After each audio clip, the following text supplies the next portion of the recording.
राजनाथ जी, पहले तो आपका बहुत बहुत धन्यवाद नेटवर्क 18 को ये एक्सक्लूसिव इंटरव्यू देने के लिए। आप हमारे माध्यम से आपको देश भर में 20 चैनलों के द्वारा देखा जाएगा। हम लोग 15 भाषा में आपको देश भर में जो है उपस्थित हैं। मेरा पहला सवाल, आप मैनिफेस्टो कमेटी के चेयरमैन भी हैं, तो मैंने कहा पहला एक लार्जर क्वेश्चन से शुरू करते हैं। पिछले अगर मोदी सरकार की उपलब्धियां देखी जाए तो आप लोगों ने बहुत काम किए। आप लोगों ने आर्टिकल 370 को रिपील किया, CA लाए, 33% विमेन रिजर्वेशन भी आया, सबसे बड़ा इधर राम मंदिर की प्राण प्रतिष्ठा भी 22 जनवरी को हुई। तो ये सब तो पिछले आपकी उपलब्धियों के बारे में हो गया। अब के मैनिफेस्टो में सबसे बड़ी चीज़ें आप क्या लेकर आएंगे? वैसे इस बार के मैनिफेस्टो का जहाँ तक प्रश्न है, जब वो रिलीज़ होगा उस समय मैं समझता हूँ साथ सारे देश को जानकारी हो जाएगी। अभी अंडर कंसिडरेशन है।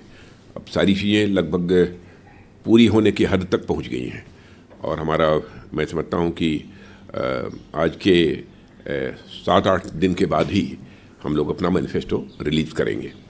मैनिफेस्टो का हम लोगों के लिए बहुत ही अधिक महत्व होता है जी, क्योंकि मैं मानता हूं कि मैनिफेस्टो में कोई भी पॉलिटिकल पार्टी हो, जो जनता के साथ वादे करे अक्षरशः उन वादों को पूरा करे, क्योंकि नेताओं और राजनीतिक पार्टियों के कृति और कथन, वर्ड्स और डीड, कहने और करने में अंतर होने के कारण ही भारत की राजनीति और भारत के नेताओं पर से पहले एक जनता का विश्वास कहीं न कहीं कम हुआ है। यह विश्वास का संकट पैदा हुआ है। भारतीय जनता पार्टी हिंदुस्तान की एक अकेली राजनीतिक पार्टी है जिसने भारत की राजनीति में पैदा हुई इस विश्वास के संकट को चुनौती के रूप में स्वीकार किया है। आपने देखा होगा कि इसके पहले जो भी इलेक्शन मैनिफेस्टो में, चाहे 2014 में अथवा 2019 में, जो भी हम लोगों ने कहा उसका अक्षरशः पालन किया है। और इस बार भी मैं देश को आश्वस्त करना चाहता हूं आपके माध्यम से, राहुल जी, इस बार भी मैनिफेस्टो में हम जो कहेंगे अक्षरशः हम उसका पालन करेंगे। तो इस बार चर्चा में मैं शुरुआत करता हूं। पहले इस बार चर्चा में बहुत रहा है वन नेशन वन पोल, तो क्या ये मैनिफेस्टो में होगा? क्या 2029 में हमारा देश जो है वन नेशन वन पोल की ओर बढ़ रहा है? आपका पर्सनल मत भी मैं जानना चाहता हूं। मेरा व्यक्तिगत मत जानना चाहते हैं? मेरा व्यक्तिगत मत यह है कि यह होना चाहिए, वन नेशन वन पोल होना चाहिए। स्वाभाविक है, इससे खर्च भी कम होगा जी, समय की बचत होगी, स्वाभाविक रूप से। और मैं समझता हूं कि इस प्रकार के विचार पहले भी बहुत सारे स्कॉलर्स के द्वारा जो है समय समय पर व्यक्त किए गए हैं। सवाल उस दिशा में एक प्रयास है जी। टाइमलाइन क्या है? 2029 में हो पाएगा? हम लोग सुन रहे थे कि शायद जो है जो चुनाव जो है 2027-28 के बाद होंगे, वो उनको एक्सटेंशन मिल जाएगा। उसके पहले वाले जो हैं वो दोबारा होंगे, पर फिर से दोबारा 2029 में सब साथ होगा। समय के बारे में तो मैं नहीं कहना चाहूँगा, लेकिन व्यक्तिगत यदि मेरी इच्छा यदि आप पूछें तो मैं चाहूँगा कि जल्द से जल्द, जब भी हमारी तैयारी पूरी हो जाती है, हमें वन नेशन वन इलेक्शन का यह सिलसिला प्रारंभ करना चाहिए। और यहाँ तक आपने मैनिफेस्टो की बात पूछी, तो इलेक्शन मैनिफेस्टो में क्या आएगा क्या नहीं आएगा इसके बारे में इस समय नहीं बतला पाऊंगा, क्योंकि एक सामान्यतः ये परंपरा रही है कि इलेक्शन मैनिफेस्टो जब तैयार हो रहा होता है तो उसमें क्या क्या मुद्दे हैं इसको हम पब्लिक नहीं करते हैं। जी। जब उसकी वो रिलीज होता है मैनिफेस्टो, उस समय देश को जानकारी होती है इसकी। यूनिफॉर्म सिविल कोड के बारे में तो आप बहुत पहले से कह रहे हैं, आप लोगों ने इस बार उत्तराखंड में उसको लागू भी किया है। तो क्या कहते, अगले थर्ड टर्म में अगर मोदी जी का थर्ड टर्म आता है तो क्या यूनिफॉर्म सिविल कोड को नेशनल रोल आउट करेंगे? नेशनली आप लोग रोल आउट करेंगे? अब क्या करेंगे, इलेक्शन मैनिफेस्टो आने दीजिए। मैंने पहले ही कहा जी, मैं कोई नहीं, मैं आपसे मैनिफेस्टो से हटकर आपका हमारा कमिटमेंट है, हम चाहते हैं जी कि यूनिफॉर्म सिविल कोड लागू होना चाहिए, पहले से हमारी मान्यता यही है। तो इसका मतलब जैसे कि ऑपोजिशन वाले कहते हैं, लेकिन बहुत सारे जो है विरोध पक्ष के लोग अनावश्यक इसको एक जाति, पंथ अथवा धर्म के आधार पर इस प्रश्न को उछालने की कोशिश करते हैं। जी, कहते हैं कि क्या मुसलमानों को शरिया और हदीस के हिसाब से जीने का कोई हक नहीं है? नहीं, सब अपने अपने हिसाब से जो जिए। यूनिफॉर्म सिविल कोड आने से मैं समझता हूँ किसी को कोई आपत्ति नहीं होनी चाहिए, और किसी की जो फेथ है, किसी का जो विश्वास है उस पर किसी, अथवा जिसके जो ट्रेडिशंस हैं उस पर कोई इससे चोट नहीं पहुंचने वाली है। जी। CAA पहली बार आप जब होम मिनिस्टर थे तब आया था, पारित भी हो गया था, उसके बाद फिर वापस जो है दोबारा आप लोग लाए, और इस बार जब CAA की बात कर रहे हैं, जब रूल्स नोटिफाई हुए हैं, तो पहली बार बहुत इसका देश वेश में काफ़ी खिलाफ लोग इसके प्रदर्शन भी हुए थे। इस बार इतना कुछ हुआ नहीं, तो क्या आपको लगता है लोगों की अब ये समझ में आ रहा है ये इसको आप लोग अब आगे बढ़ा पाएंगे? देखिए, मैं समझता हूँ कि सबसे बड़ा संकट यदि विपक्ष के पास है तो सबसे बड़ा संकट है उनके पास मुद्दों का अकाल है जी। और उनके पास ऐसे एजेंडा आइटम्स नहीं हैं ताकि जनता को विश्वास दिला सकें, भरोसा दिला सकें कि हमारी सरकार बनेगी तो हम ये करेंगे। और उन सारी राजनीतिक पार्टियों को लेकर आम जनता में एक विश्वास का संकट भी है, लोग उनकी बातों पर भरोसा भी नहीं करते। अब इसको लेकर तरह तरह की गलतफहमी पैदा करने की कोशिश जो है विपक्ष के द्वारा की गई है, लेकिन मैं विश्वास के साथ कह सकता हूँ कि इस सिटीजनशिप अमेंडमेंट एक्ट के कारण किसी की नागरिकता समाप्त नहीं होने जा रही है। कल ममता बनर्जी ने कहा है कि लोग वोट नहीं दे पाएंगे जब ये हो जाएगा, तो और उसके पीछे डीएमके ने भी कहा है कि इसको हम होने नहीं देंगे। हेल्दी डेमोक्रेसी में इस तरीके से जनता को गुमराह नहीं किया जाना चाहिए। और मैं समझता हूँ ममता जी को भी जानकारी होगी इस सच्चाई की कि इस नागरिकता कानून यानी सिटीजनशिप अमेंडमेंट एक्ट के कारण किसी की नागरिकता जाने वाली नहीं है जी। अगर क्रोनोलॉजिकली देखें तो सीएए के बाद नेशनल रजिस्टर ऑफ सिटीजन्स भी आना चाहिए, एनआरसी आना चाहिए, इसके बारे में क्या बुरा है? जो भारत के नागरिक हैं यदि उनका रजिस्टर तैयार होता है इसमें किसी को क्यों आपत्ति होनी चाहिए? और एक गलतफहमी राहुल जी और पैदा करने की कोशिश की जा रही है कि दुनिया किसी देश का यदि कोई मुसलमान यदि मान लीजिए सिटीजनशिप लेना चाहता है किन्हीं विशेष परिस्थितियों में जी, तो उसको सिटीजनशिप नहीं मिलेगी। मैंने पहले ही कहा कि हम लोग जाति, पंथ और मजहब के आधार पर भेदभाव की राजनीति करने वाले लोग नहीं हैं। कोई यदि ऐसी विशेष परिस्थितियां होती हैं और कोई यदि भारत की नागरिकता लेना चाहता है तो उस पर भी हमारी सरकार विचार कर सकती है। और मैंने स्वयं जिस समय यह बिल तैयार हो रहा था उस समय भी हमने नागरिकता दी है अदनान स्वामी को जी। पाकिस्तान के सीएए में मुसलमान नहीं है, सीएए के अंतर्गत मुसलमानों को नागरिकता नहीं दी जाएगी। सीएए के उसके अंदर मुसलमान तो है नहीं, परिस्थितियों पर निर्भर करता है जी। तो एनआरसी आप कह रहे हैं कि आएगा अगले, उसको भी आप लोग लेकर आएंगे अगले टर्म में, आप उसमें आप कह रहे हैं कि उसमें क्या? वैसे एनआरसी से किसी को भय नहीं लगना चाहिए जी। अनावश्यक इसको लेकर हुआ खड़ा किया जा रहा है, लोगों के अंदर भय पैदा करने की कोशिश की जा रही है। और मैं समझता हूँ विपक्ष को इन सब सारी चीज़ों से, अफवाहों से बचना चाहिए। विपक्ष को भी यदि राजनीति करनी चाहिए तो तथ्यों के आधार पर, अनावश्यक जनता की आंखों में धूल झोंक कर राजनीति नहीं करनी चाहिए। विपक्ष के अंदर भी वह दमखम होना चाहिए कि यदि राजनीति करनी है तो जनता की आंखों में धूल झोंक कर राजनीति न करें, बल्कि जनता की आंखों में आंख डालकर राजनीति करें। जी, बड़ा बयान है आपका। मंदिर वहीं बनाएंगे, आपका बहुत बड़ा बयान था, बहुत बड़ी आपकी प्रॉमिस थी जो आपने जनता के सामने जो करके दिखाया। एक और आपका नारा था, एक और आपका नारा है कि अभी तो ये झांकी है, मथुरा काशी बाकी है। तो इसको आप कैसे देखते हैं इस वक्त? क्या अगले कार्यकाल में इस पर भी काम आगे बढ़ाया जाएगा? आपने इलेक्शन मैनिफेस्टो की जो बात की थी, इलेक्शन मैनिफेस्टो में जो था जी वो हम लोगों ने किया है जी। तो ये आएगा इलेक्शन मैनिफेस्टो में, इस पे आपका पर्सनल मत भी जानना चाहूंगा। नहीं, इलेक्शन मैनिफेस्टो में क्या आएगा तो मैंने पहले ही बताया। पर वैसे मथुरा काशी के बारे में यही मैं आप लोग तो पहले से कटिबद्ध हैं कि आप इलेक्शन मामला सब जुडिस है जी, मामला सब जुडिस है जी। अब तो ज्ञानवापी मुझे लगता है कि फैसले की प्रतीक्षा करनी चाहिए, तो उसके हिसाब से आगे बढ़ेंगे। एक चीज़ राजनाथ जी और कि काशी और मथुरा अपनी जगह पे है, पर यह सिलसिला कब तक चलेगा? कितने जगहों पे हम मंदिर बनाएंगे? क्या ये यहाँ पर ख़त्म होना चाहिए कोई एक जगह पे कि ये आगे बढ़ता चला जाएगा, इसमें हम ऐसे करते चले जाएंगे? मोहन भागवत जी ने भी कहा है कि काशी और मथुरा के बाद हिंदुओं को भी इस बात पर विचार करना चाहिए कि आगे कैसे देखना है, क्योंकि एक सेक्युलर कंट्री में हमको सब साथ में रहना है। तो इसका आपका अपना मत क्या है? नहीं, भारत पंथ निरपेक्ष देश है, इसमें कहीं कोई संदेह नहीं है, इस पर किसी को कोई आपत्ति नहीं होनी चाहिए। लेकिन मैं काशी मथुरा के बारे में इसलिए मैं कुछ नहीं बोलना चाहूँगा क्योंकि मामला इस समय सब जुडिस है, अदालत में विचाराधीन है। मैं समझता हूँ अदालत के फैसले की हमको प्रतीक्षा करनी चाहिए। जो अदालत का फैसला होगा वह करेंगे, जैसा राम मंदिर के। हाँ, कोई संकोच नहीं है, अदालत का फैसला होगा करेंगे जी। और आप भी हमारी बात से सहमत होंगे, कम से कम अदालत के फैसले को चाहे कोई भी सरकार हो उसे स्वीकार तो करना चाहिए। बिल्कुल, हाँ, करेंगे जी। चुनाव गर्म है, थोड़ा चुनाव पे बात करते हैं।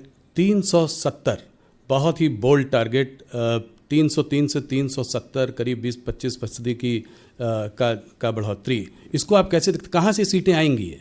मैं पूरी तरह से कॉन्फिडेंट हूँ कि 370 का भारतीय जनता पार्टी की सीटों के संबंध में कह रहा हूँ, जो 370 सीटों पर भारतीय जनता पार्टी को विजय प्राप्त होगी, इसके संबंध में कहीं पर कोई शंका नहीं है। हम पूरी तरह से आश्वस्त हैं और एनडीए को 400 पार। नहीं, ये तो बहुत बड़ा नंबर है। क्या और ये इस आधार पर कह रहे हैं जी कि जनता का जिस तरीके से विश्वास हम लोगों को प्राप्त हो रहा है, भारतीय जनता पार्टी एनडीए और हमारे प्रधानमंत्री मोदी जी को जी जिस तरीके से प्राप्त हुआ है, उस आधार पर हम लोग पूरी तरह से आश्वस्त हैं कि भारतीय जनता पार्टी को 370 सीटों पर विजय मिलेगी और एनडीए का नंबर 400 से पार जाएगा। ये सिर्फ राम मंदिर की वजह से नहीं है, बल्कि ये सिर्फ राम मंदिर की हवा की वजह से नहीं है। इस 370 और भी चीजें हैं जिसकी वजह से बहुत सारे, एक तो सबसे बड़ी चीज जो मैंने कहा ना कि हम लोगों की पार्टी के बारे में एक विश्वसनीयता, हमारी गवर्नमेंट के बारे में क्रेडिबिलिटी, हाँ credibility, Modi ji lead government की क्रेडिबिलिटी जी, इसके कारण जनता के अंदर एक बहुत ही अधिक विश्वास पैदा हुआ है। इस कारण लोगों का समर्थन हमको प्राप्त हो रहा है। ऑपोजिशन लीडर राहुल गांधी कहते हैं कि आप लोग मैच फिक्सिंग करते हैं, मोदी सरकार अगर ईडी सीबीआई और ईवीएम नहीं हो तो चुनाव नहीं जीत सकती, इसको आप कैसे देखते हैं? मैं ये कहता हूं कि ईडी सीबीआई के कारण हमारे ऊपर आरोप लगाया जा रहा है। क्या करप्शन को रूट आउट करने के लिए किसी गवर्नमेंट को अपनी तरफ से प्रयास नहीं करना चाहिए? दूसरी चीज, कोर्ट में वह जाते हैं, अदालत में जाते हैं और कहते हैं कि हमारे साथ नाइंसाफी हुई है, हमारे साथ गलत हो रहा है, लेकिन कोर्ट के द्वारा उनको रिलीफ नहीं मिल रही है। आप स्वयं फैसला करिए कि कौन गलत है कौन सही है। राजा जी, मैं इसी सवाल को आगे लेकर जाता हूँ। ईडी और सीबीआई पर विशेष इंटेलिजेंस एजेंसीज का जो इस्तेमाल हो रहा है, ऑपोजिशन कह रही है, वो सिर्फ ऑपोजिशन लीडर्स को हैरेस करने के लिए हो रहा है। वो कहते हैं कि ज़्यादातर इसमें ऑपोजिशन लीडर्स को ही हैरेस किया जाता है, यहाँ तक कि 2 मुख्यमंत्रियों को भी आपने जेल के सलाखों के पीछे भेज दिया है। अपोजिशन का यह आरोप पूरी तरह से तथ्यों से परे है, पूरी तरह से निराधार है। एजेंसी अपना काम कर रही हैं। करप्शन को हम रूट आउट करना चाहते हैं, न रूट आउट हो तो कम से कम मिनिमाइज तो हम करना चाहते हैं, हमारा यही एफर्ट है। और उसके लिए एजेंसी यदि अपना काम कर रही हैं और लगता है विपक्ष को एजेंसी गलत काम कर रही हैं, गलत तरीके से लोगों को फंसाया जा रहा है, तो उसको लेकर वह कोर्ट भी जा रहे हैं। तो कोर्ट से उनको जो रिलीफ मिलनी चाहिए वो क्यों नहीं रिलीफ मिल रही है? क्या आप ये कह देंगे कि कोर्ट के ऊपर हम लोगों ने अपना प्रभाव जमा रखा है? इस तरीके से बेबुनियाद निराधार आरोप लगाने की कोशिश नहीं करनी चाहिए। अपने गिरेबान में झांक कर विपक्ष देखे क्यों ऐसा हो रहा है। लोग कह रहे हैं कि वैसे तो अपोजिशन साथ में एकजुट होकर सामने नहीं आ पा रहा था, इस मुद्दे को लेकर सब आपस में साथ में आ गए। अभी एक बड़ी भारी रैली भी की। क्या रैली हुई? तो ये भारत जोड़ो जो है, ये ऑपोजिशन जोड़ो या आपने करवा दिया है? नहीं, वो भी तो नहीं जुड़ रहे हैं। अभी भी आपको लगता है कि नहीं जुड़ पा रहे हैं? इसका चुनाव पर क्या असर पड़ेगा? आपको लगता है कि ये पार्टियां, हम लोग भी चाहते हैं स्वस्थ लोकतांत्रिक व्यवस्था में एक सकारात्मक सोच का एक प्रभावी प्रतिपक्ष होना चाहिए, लेकिन यह प्रतिपक्ष अपनी भूमिका निभा ही नहीं पा रहा है। जो प्रभावी भूमिका इनकी होनी चाहिए उसे नहीं कर पा रहे हैं। इसके लिए वे जिम्मेदार हैं। इसके लिए रिस्पॉन्सिबिलिटी हमारे ऊपर नहीं फिक्स की जानी चाहिए। ये मुख्यमंत्रियों की अरेस्ट को लेकर, केजरीवाल जी की अरेस्ट को लेकर यूनाइटेड नेशंस ने भी कहा है कि देश में चुनाव फ्री और फेयर होने चाहिए। हमारे देश में चुनाव फ्री और फेयर, इस पर आपकी क्या? नहीं, यूनाइटेड नेशन कौन होता है हमारे बारे में कहने वाला फ्री एंड फेयर होने चाहिए? क्या इसके पहले फ्री एंड फेयर इलेक्शंस नहीं हुए थे? 2019 में नहीं हुए थे? 2014 में नहीं हुए थे? मैं तो कहता हूं उसके पहले भी फ्री एंड फेयर इलेक्शन हुए थे। ये कहां से बात आ गई? अच्छा, मान लिया कि एजेंसी ने गलत गिरफ्तार किया, चीफ मिनिस्टर को, डिप्टी चीफ मिनिस्टर, किसी को गिरफ्तार किया, तो कोर्ट के द्वारा राहत क्यों नहीं मिल पा रही है? कोर्ट के द्वारा उनको क्यों नहीं जमानत होती है? कोर्ट के द्वारा क्यों नहीं रिहा कर दिए जाते हैं? जी, काफ़ी सारे नेता जो हैं काफ़ी समय से जेल के पीछे हैं, मगर संजय सिंह को अभी जो है मैं 6 महीने के बाद। राहुल जी, आप ये बताइए जी, हम लोगों को क्या करना चाहिए जेल में? क्या करें इसके लिए? हमारी सरकार को क्या करना चाहिए? जो भी उनके ऊपर आरोप लगे हैं, हम कह दें कि सारे आरोप बेबुनियाद हैं, निराधार हैं। हम एजेंसीज के ऊपर प्रेशर बिल्डअप करें? क्या करना चाहिए हमको? वो कह रहे हैं कि टाइमिंग कुछ इलेक्शन के पहले ज़्यादा जो है कार्यवाही हो रही है ऑपोजिशन लीडर्स के। इतनी जल्दी क्या थी? थोड़े दिन इलेक्शन तक रुक सकते थे। आपको भी जानकारी होगी, दिल्ली के मामले में लगभग वर्षों पहले से इसकी जांच चल रही है जी। और उसके परिणाम स्वरूप यह सब सारी चीज़ें हो रही हैं। और फिर से मैं अपनी बात को दोहराना चाहता हूँ, यदि एजेंसी ने गलत किया है, सरकार का कोई लेना देना नहीं, एजेंसी ने यदि गलत किया है तो लोगों को कोर्ट से रिलीफ मिलनी चाहिए जी। यदि गलत आरोप चस्पा किए होंगे एजेंसी ने तो उन्हें राहत मिलनी चाहिए, लेकिन राहत भी नहीं मिल रही है अदालत। ज़्यादातर नेताओं को नहीं मिली है। संजय सिंह को राहत मिली है 6 महीने के बाद, ईडी ने अपना केस विड्रॉ कर लिया। क्या लगता है आपको इससे कुछ ऑपोजिशन को बूस्ट मिलेगा, सब एकजुट होकर फिर हल्ला करेंगे? हमारे पास इतना समय नहीं है कि हम इन सब चीज़ों का आकलन करेंगे, कितना उनको इसको बूस्ट मिलेगा, कितनी ताकत मिलेगी।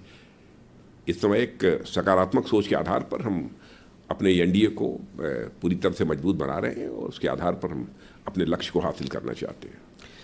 राजा जी, एक सवाल इसी से जुड़ा हुआ और ऑपोजिशन का मानना यह है, कहना यह है कि जो लीडर्स जो है पहले कांग्रेस में थे या कोई और पार्टी में थे, जब वो दल बदल कर बीजेपी में आ गए, ऐसे लीडर्स के खिलाफ जो है केसेस ड्रॉप कर दिए। इनफैक्ट अभी एक न्यूज़पेपर ने एक बड़ी रिपोर्ट भी छापी थी, उन्होंने कहा 25 लोगों ने जिन्होंने बीजेपी को ज्वाइन किया, उसमें से 23 लोगों के या तो केस को ठंडे बस्ते में डाल दिया है और या 2 लोगों के तो खिलाफ केस को ड्रॉप भी कर दिया। आप जानते हैं मैं किन लीडर्स की बात कर रहा हूं। कोई इंक्वायरी चलती रहती है तो उसमें बहुत सारे ऐसे भी मामले होते हैं जिनमें कि उसमें जिसको क्या करने क्लोजर रिपोर्ट जी वह लगाने की आवश्यकता कभी पड़ती है, एजेंसीज को ही पड़ती है, यदि उनके पास पूरे प्रमाण भी उपलब्ध नहीं हो पाते हैं तो कुछ केसों में किया होगा। पर आप ये कह रहे हैं कि जो बड़े लीडर्स जो आपके साथ आए हैं, अगर ज़रूरत पड़ेगी तो उनके अगेंस्ट केस खुले रहेंगे, ये चलते रहेंगे? एजेंसीज को जो अपना काम करना है एजेंसीज करती रहेंगी। वो इंडिपेंडेंट, बिल्कुल इंडिपेंडेंट है, उनके ऊपर हम लोगों का कोई दबाव नहीं है, सरकार का कोई दबाव नहीं, कोई दबाव नहीं, और ना हम दबाव डालेंगे। जी।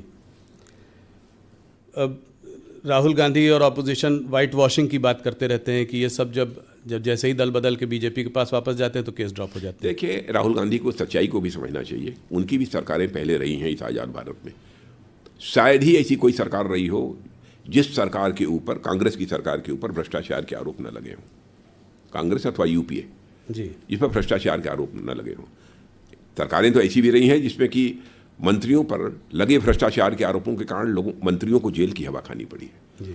लेकिन 10 वर्षों का समय गुजर गया हमारी सरकार को काम करते हुए मोदी जी के नेतृत्व में। यही विपक्ष एक भी आरोप हमारी सरकार के ऊपर नहीं लगा पाया जी। तो उनकी सरकारों में हमारी सरकारों में सबसे बड़ा अंतर यह है। राजनाथ जी, एक दूसरा गर्म मुद्दा इस चुनावों के पहले वो है इलेक्टोरल बॉन्ड्स का मुद्दा, जिसको कि सुप्रीम कोर्ट ने अनकॉन्स्टिट्यूशनल बताया। तो आपका मैं पर्सनल मत जानना चाहता हूं कि आप लोगों ने जब ये इंट्रोड्यूस किया था तो क्या सोचकर किया था?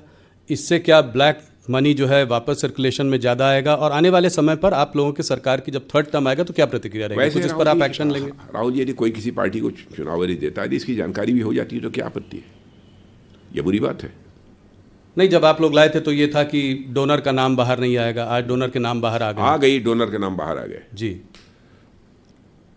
तो नहीं, क्या कैश जनरेशन ज़्यादा होगा, अब लोग जो है कैश देंगे। अब देखिए, भविष्य बतलाएगा कि हम लोगों ने जो ये स्कीम लागू की थी, बांड की स्कीम, वो कितनी सही थी, ये समय बतलाएगा।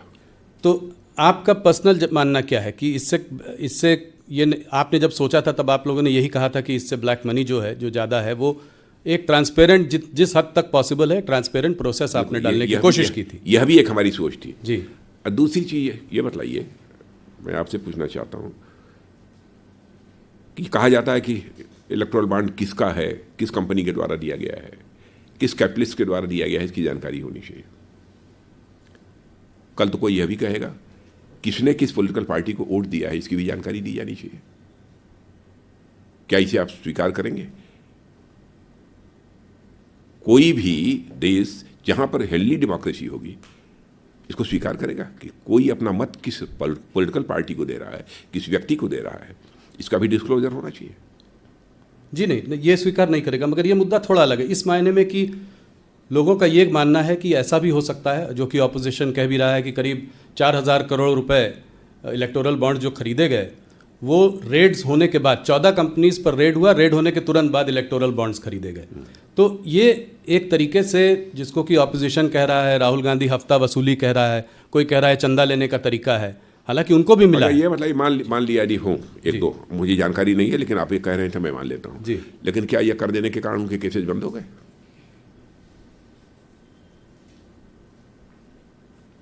इस सवाल का भी जवाब देना चाहिए विपक्ष को। तो आप कह रहे हैं कि वो केसेस चलते रहेंगे, उसका कनेक्शन नहीं है? हाँ, बहुत सारे ऐसे मामले होते जिनके ऊपर चार्जेज रहते हैं जी, तरह तरह के चार्जेस रहते हैं, बहुत सारी कंपनीज हैं, लेकिन चुनाव के दौरान वो डोनेट करती हैं। तो जो डोनेट पहले भी किया है जी, जो डोनेट कर रहे हैं अगर उनके अगेंस्ट केसेस हैं तो ऐसा नहीं है कि वो ड्रॉप होंगे। वो कोई सवाल ही नहीं। हाँ, वो चलते, एजेंसी अपना जो काम है काम करती रहेंगी। पर कनेक्शन है इस पर कि कनेक्शन है कि रेड्स होती हैं, उसके बाद चंदा आता है, उसके बाद इलेक्टोरल बॉन्ड आते हैं, जिसको ऑपोजिशन चंदा बोलते हैं। इस दृष्टि से उसे नहीं देखा जाना चाहिए, इसका उससे कोई कनेक्शन नहीं है जी। इससे हटकर दूसरे मुद्दों पे आते हैं। भारतीय जनता पार्टी हरदम कहती है, आप लोग कहते हैं कि आप पार्टी विद द डिफरेंस हैं, आप अलग हैं। जैसा आपने भी कहा, आपकी कृति और कथन में जो है जो आप कहते हैं वो आप करते हैं, क्रेडिबिलिटी। इसके बावजूद देखा यह जा रहा है कि आपने तमाम नेताओं को दूसरी पार्टी से अपनी पार्टी में शामिल किया है, उनको अट्रैक्ट किया है। कुछ लोगों के ट्रैक रिकॉर्ड भी शायद इतने अच्छे न रहे हों, कुछ परिवारवादी पार्टी भी हैं कुछ स्टेट्स में, जिनको आप उसके हरदम खिलाफ रहे हैं। इसको आप कैसे देखते हैं? ये एक्सोडस जो कांग्रेस से बीजेपी में हो रहा है या अन्य पार्टियों से जो लोग शामिल हो रहे हैं बीजेपी में, इसको आप कैसे देखते हैं? क्या इसमें आपके कार्यकर्ता में भी रोष है? हमारे कार्यकर्ताओं में कोई रोष नहीं है। इसे तो कम से कम स्वीकार करेंगे कि हमारी पार्टी की विश्वसनीयता, हमारी पार्टी की साख ये बड़ी है जी। और स्वाभाविक रूप से दूसरे राजनीतिक पार्टियों के लोग भी हमारी भारतीय जनता पार्टी की सदस्यता स्वीकार करने के लिए उत्सुक हैं। तो इसे तो सचमुच सकारात्मक नजरिए से देखा जाना चाहिए। जी, जो पार्टी जीत रही है, जो पार्टी पावर में है, उसको तो हर आदमी ज्वाइन करना चाहता है, मगर आप लोग एक फिल्टर लगाते हैं कि इसको लेंगे, इसको नहीं लेंगे। ऐसा नहीं है। लंबे समय तक हम लोग विपक्ष में काम करते रहे और कांग्रेस लंबे समय तक सत्ता में थी इस देश में जी, लेकिन हम लोगों ने तो नहीं कांग्रेस ज्वाइन किया। इन राजनीतिक पार्टियों को भी इंट्रोस्पेक्ट करना चाहिए जो इस प्रकार के आरोप लगा रही हैं कि ऐसा क्यों हो रहा है। उनको अपना आत्मनिरीक्षण करना चाहिए। केवल आरोप के लिए आरोप नहीं लगाए जाने चाहिए जी, आरोपों के पीछे भी तथ्य होने चाहिए। जी राजन जी, एक और मुद्दा जो कि पिछले 4-5 सालों में रहा है, और वो है एक फार्मर एजिटेशन का मुद्दा। पहले आप फार्मर के लिए एक नया कानून लेकर आए, फिर आपने उस कानून को विड्रॉ किया। अभी हाल फिलहाल फिर प्रदर्शन हो रहे हैं, फार्मर एजिटेशन हो रहा है।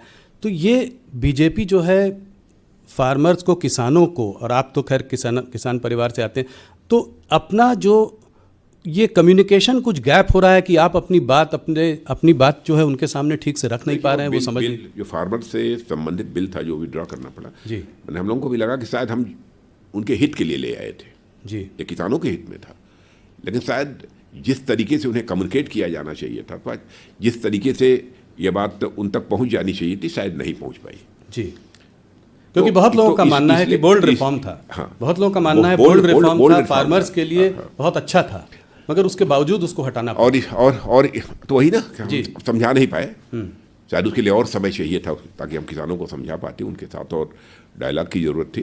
शायद वो खुद भी समझ जाते। हो सकता है भविष्य में वही किसान ये मांग करें कि जो बिल वापस लिए गए थे उन बिलों को प्रभावी किया जाए। तो आप लोग उनसे इस बारे में बात करने की, उनको समझाने की कोशिश जारी रखेंगे? देखिए, हम लोगों की बात तो बराबर किसानों से होती रहती है। अभी पंजाब के कुछ किसानों ने जो आंदोलन किया था, आपने देखा होगा, 3 मंत्री हमारे बराबर उनसे संवाद करने के लिए पंजाब में जा रहे थे, बराबर गए जी, और 4-4, 6-6 घंटे तक बातचीत की जी।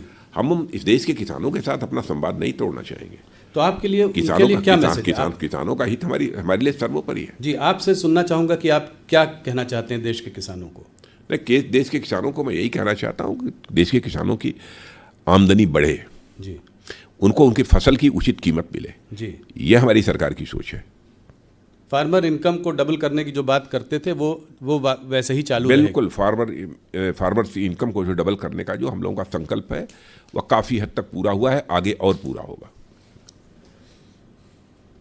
राजनाथ जी, आप देखते होंगे प्रधानमंत्री किसान सम्मान निधि के अंतर्गत जी जी किसानों को असिस्ट करने के लिए, ताकि अपनी फसल यदि वह कुछ उगाना चाहते हैं अथवा कोई नई फसल डालते हैं तो उसमें बहुत सारी फर्टिलाइजर की ज़रूरत होती है, पानी की ज़रूरत होती है, कीटनाशक दवाओं की ज़रूरत होती है।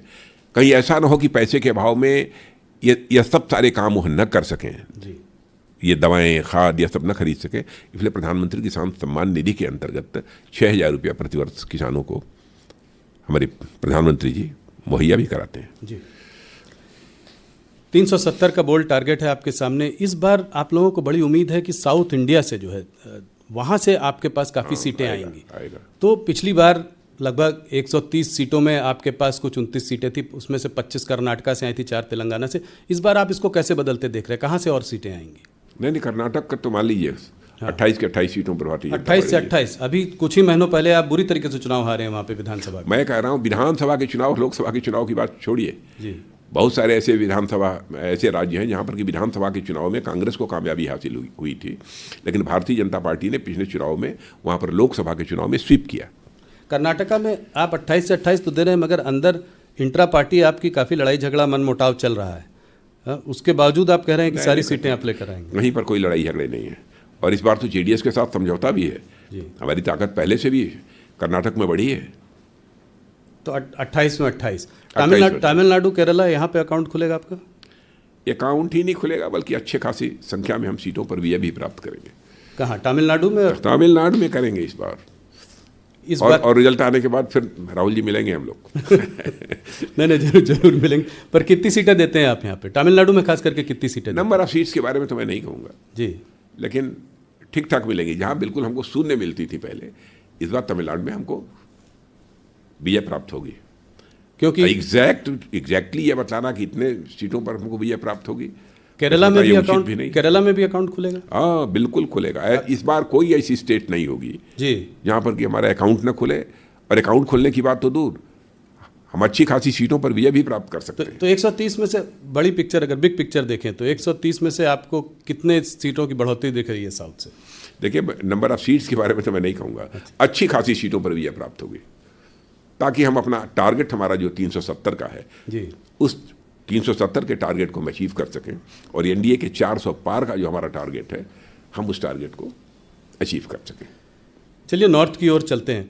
पर जिससे पहले कि मैं स्टेट्स पर आऊँ, आप खुद लखनऊ से लड़ रहे हैं, जिससे पहले कि मैं स्टेट्स पर आऊँ उससे पहले एक मुद्दा और वो है अभी इधर हाल में मुख्तार अंसारी की मौत का मुद्दा।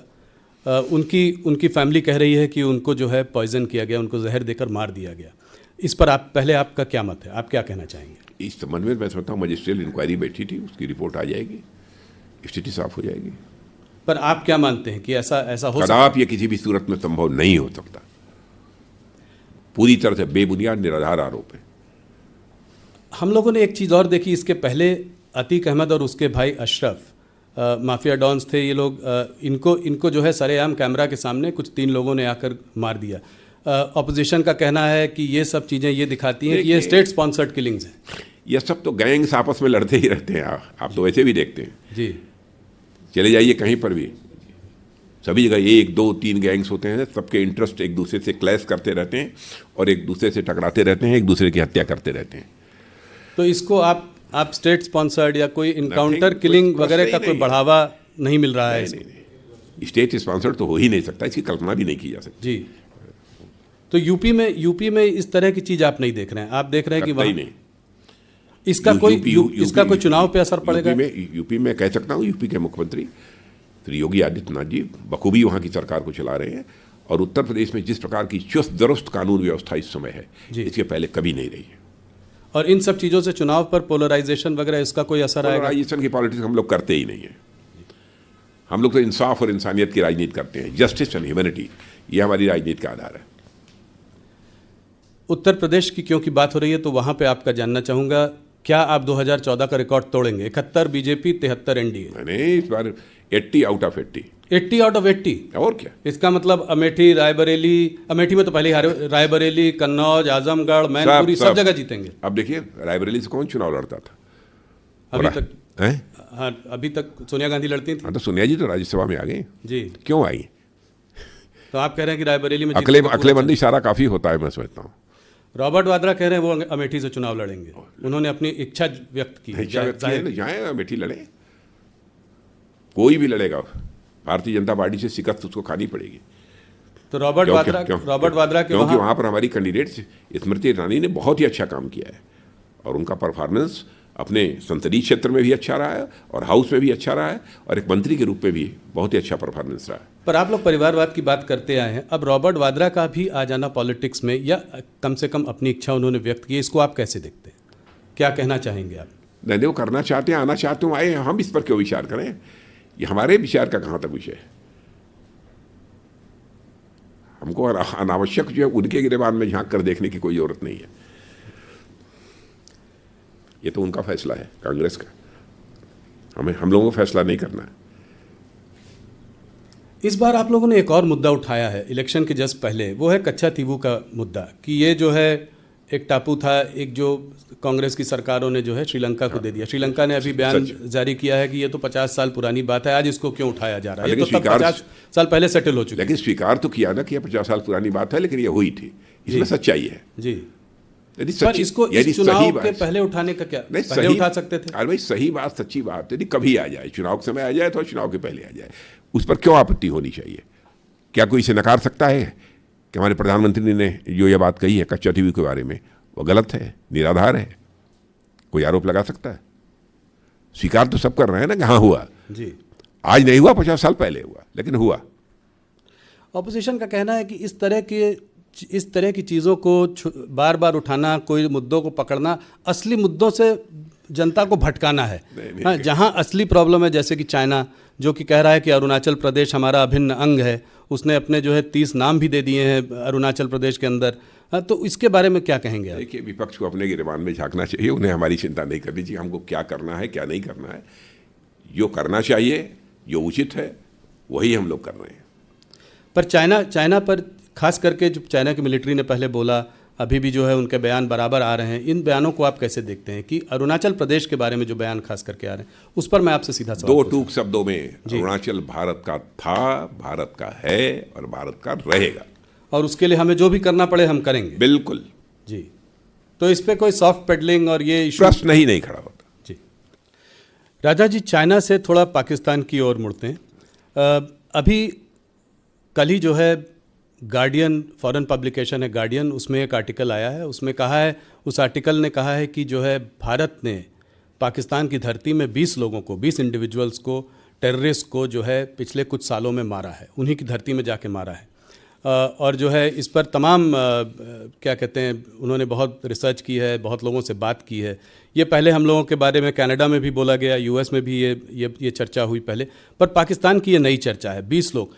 तो इसको आप कैसे देखते हैं कि ये क्या, उस आर्टिकल में ये भी कहा है कि जो है भारत जो है केजीबी और मुसाद से जो है काफ़ी इन्फ्लुएंस्ड है, तो उनकी भी जो इंटेलिजेंस एजेंसी है, रॉ वगैरह, इस तरीके का काम कर रही है। कोई स्लीपर सेल है यूएई में, उसने जो है इसमें उसका रोल रहा है, और 20 लोगों को, मतलब एक आध लोग नहीं, 20 टेररिस्ट को जो है हमने कुछ सालों में मारा है। 20 टेररिस्ट को मारा है? हाँ जी, मतलब टेररिस्ट कह लीजिए, लोगों कह लीजिए, पर वहाँ उनकी धरती में मारा है। कोई भी टेररिस्ट हमारे पड़ोसी देश है यदि भारत को डिस्टर्ब करने की कोशिश करेगा जी, यहाँ पर यदि आतंकवादी हरकतें करेगा तो उसका मुंह तोड़ जवाब देंगे। यदि वो भगकर पाकिस्तान में जाएगा तो पाकिस्तान में घुस कर मारेंगे। तो ये बात आप मतलब कह रहे हैं, जो प्रधानमंत्री भी कह रहे हैं कि अब वो भारत नहीं रहा जो कि बगल में खड़े होकर तमाशा देखता रहेगा, घर में घुस कर मारेगा। बिल्कुल, प्रधानमंत्री जी ने जो कहा है बिल्कुल सच कहा है, और यह ताकत है भारत की, और पाकिस्तान भी इसे समझने लगा है। वैसे भारत बराबर अपने पड़ोसी देशों के साथ अच्छे रिश्ते बनाकर रखना चाहता है, चाहे कोई भी हमारा पड़ोसी देश है। और आज देखा होगा आपने, पास्ट हिस्ट्री उठाकर देखिए कि आज तक न तो हमने दुनिया के किसी देश पर कभी आक्रमण किया है, अथवा आक्रमण की कोई पहल की हो, कभी नहीं किया, और न तो दुनिया के किसी देश की 1 इंच जमीन पर हम लोगों ने कभी कब्जा करने की कोशिश की है। यह भारत का चरित्र रहा है जी। लेकिन भारत को बार बार कोई आंख दिखाएगा, भारत में आकर आतंकवादी गतिविधियों को बढ़ावा कर देने की कोशिश करेगा, तो उसकी खैर नहीं है। नहीं, बहुत बहुत बड़ा स्टेटमेंट है। पाकिस्तान ऑक्यूपाइड कश्मीर पीओके के बारे में भी आपने अक्सर बातें की है, इसका कोई टाइम फ्रेम है? इसको हम लोग कैसे, वहाँ के हिंदू मुसलमान आप लोग कहते हैं कि भारत के ही लोग हैं, तो इसका टाइम फ्रेम क्या है? उसको हम कैसे इस मामले को रिजॉल्व करेंगे? वैसे पाक अधिकृत कश्मीर का जहाँ तक प्रश्न है, वो पहले भी भारत का था, आज ही है और कल भी रहेगा। ठीक है, इस समय कुछ हैं परिस्थितियाँ ऐसी, लेकिन आप आश्वस्त रहिए, पीओके के लोग ही ये मांग करेंगे, और कि हम भारत के साथ जाना चाहते हैं। ये प्रायोरिटी रहेगी थर्ड टर्म में सरकार की थर्ड टर्म में ये प्रायोरिटी रहेगी। मैंने कहा ना, पाक अधिकृत कश्मीर की जनता ही ये मांग करेगी कि हमको मर्ज किया जाए जी भारत के साथ। हम भारत से बिल्कुल अलग नहीं रह सकते। और आपने देखा होगा 1-2 प्रदर्शन वहां पर हुए थे जी, और भारत के कश्मीर के साथ वो लोग मिलना चाहते हैं। देख रहे हैं कि तेजी के साथ धारा 370 समाप्त होने के बाद कश्मीर में स्थिति सामान्य हुई है और विकास की गति भी तेज हुई है। कश्मीर क्योंकि आपने अभी बात कही, तो क्या वहाँ पे आफ्सा हटाएंगे आप? आफ्सा को हटाएंगे आप? अब लगभग वो समय आ गया है हाँ, कि हटाया जा सकता है, लेकिन अब तो गृह मंत्रालय को इस संबंध में फैसला करना पड़ेगा सारी रिपोर्ट आ जाने के बाद। अमित शाह जी ने अभी कहा है कि जो है उसको हटाने की एक वो हो सकती है। वही मैंने कहा ना, परिस्थितियाँ ऐसी बन गई हैं कि आफ्सा हटाया जा सकता है, लेकिन इस संबंध में जो भी निर्णय करना होगा वह गृह मंत्रालय करेगा। थोड़ी सी बात आपके मंत्रालय की भी कर लें। चुनाव का माहौल है तो इस तरह की बातें रह जाती हैं। डिफेंस एक्सपोर्ट्स 20,000 करोड़ से ज़्यादा, ये कैसे हासिल कर पाए आप? आगे का क्या प्लान है?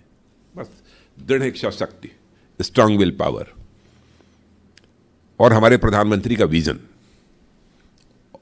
और उनकी दृढ़ इच्छा शक्ति। उन्होंने कहा हर मामले में भारत आत्मनिर्भर बनना चाहिए।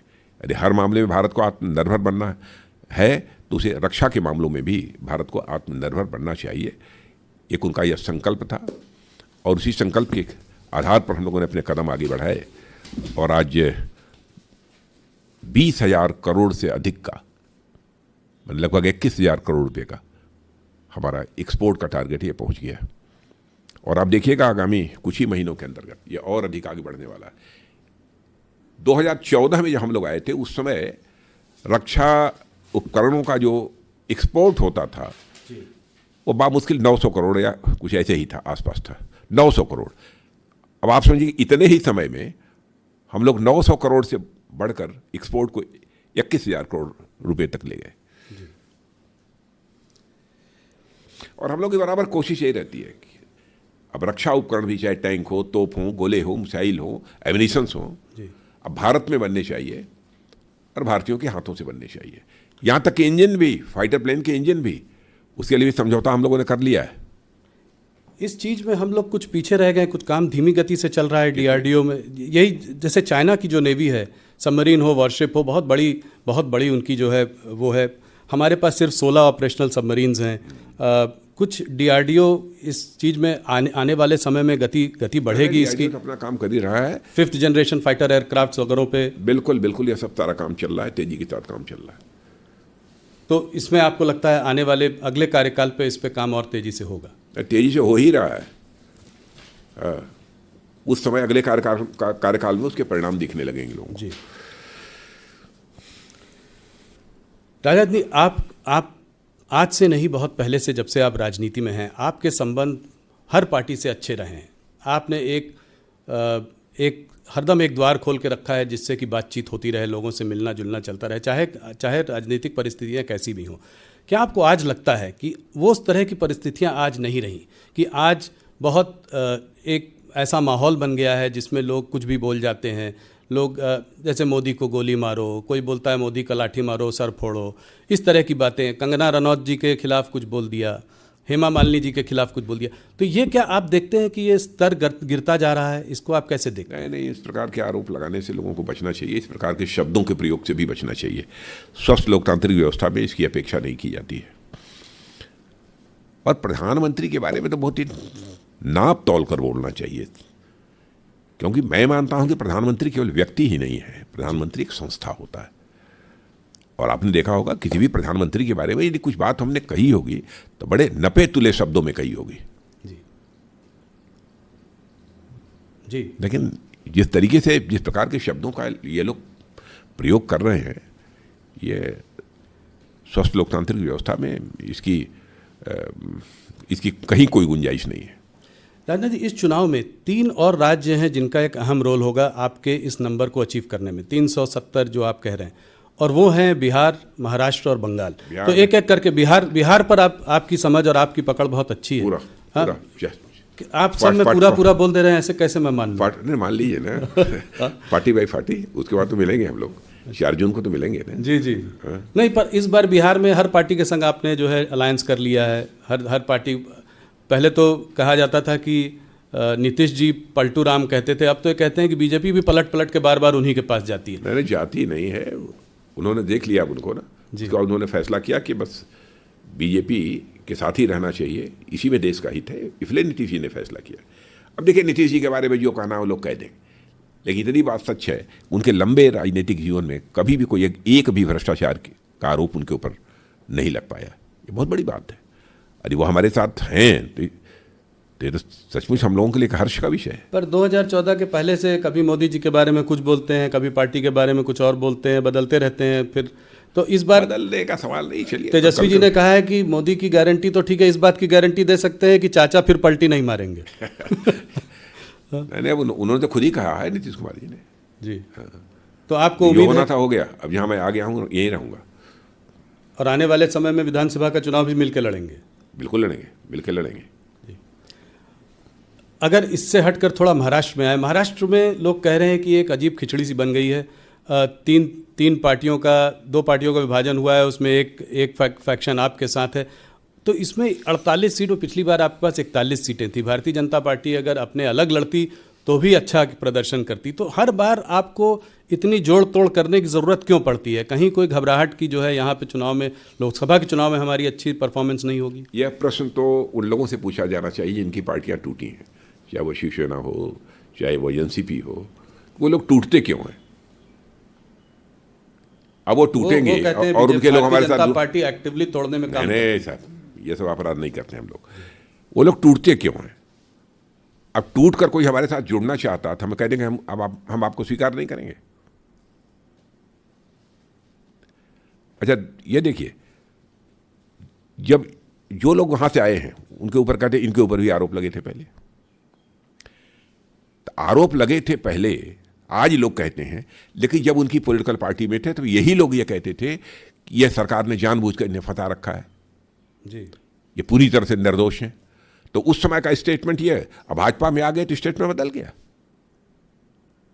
कि वे दोषी हैं। अब उनके यहां जब थे तो दोषी नहीं थे, निर्दोष थे। ईडी सीबीआई ने जो भी कार्रवाई की वो गलत की। पर आप लोग का इंटरनल ये जो तीन लोगों का वो बन गया है, वो उसको आप कैसे मैनेज कर रहे हैं? अभी देखिए, वो एकनाथ खड़से जी को आप लोग वापस ले आए, जो कि बहुत दिनों तक बाहर बैठे हुए थे।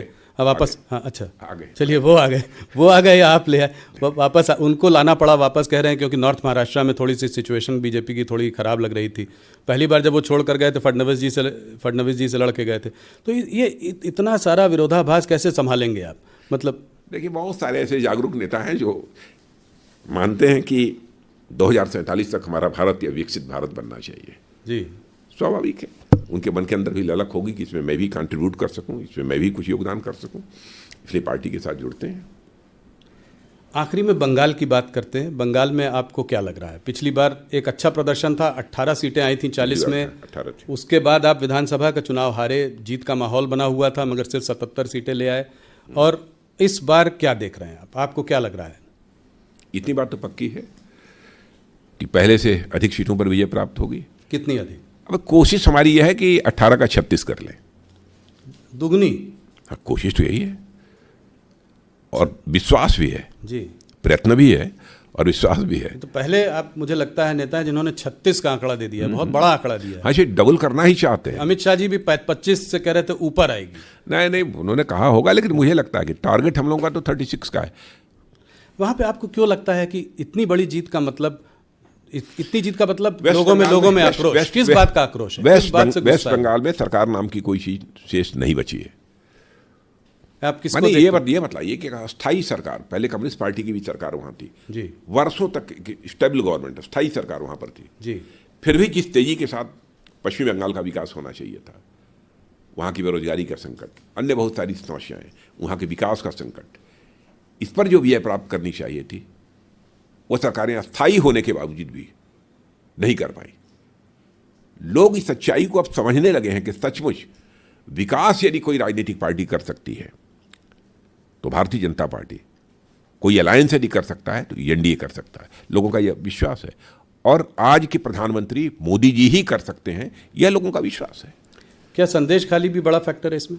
संदेश खाली है बड़ा फैक्टर, लोग आहत हैं।